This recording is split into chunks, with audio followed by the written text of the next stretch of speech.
স্ত্রীকে না জানিয়ে দ্বিতীয় বিবাহ করা জায়েজ আছে কিনা? ভাই, দ্বিতীয় বিয়ে করার জন্য প্রথম আগের স্ত্রীর অনুমতি নেওয়াটা এটা বাংলাদেশের প্রচলিত আইন অনুযায়ী জরুরি বা আবশ্যক। শরীয়তের আইন অনুযায়ী, কোরআন হাদিসের নির্দেশনা অনুযায়ী এই বিয়ে ইসলামী দৃষ্টিকোণ থেকে বিশুদ্ধ হওয়ার জন্য প্রথম স্ত্রীর পারমিশন নেওয়াটা আবশ্যক বা জরুরি না।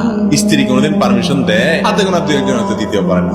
যদি আপনি সেই শর্তটা আরোপ করেন তো আমি বলবো যে কোরআন এবং হাদিস এরকম কোন শর্ত দেয় নাই। তবে আমার দেশে প্রচলিত আইনে এটা আছে যে প্রথম স্ত্রীর পারমিশন নিতে হবে। কথা কি বুঝাতে পারছি? কোরআন এবং হাদিস অনুযায়ী বিবাহ বিশুদ্ধ হওয়ার জন্য প্রথম স্ত্রীর পারমিশন নেওয়া, অনুমতি নেওয়া এটা আবশ্যক, জরুরি।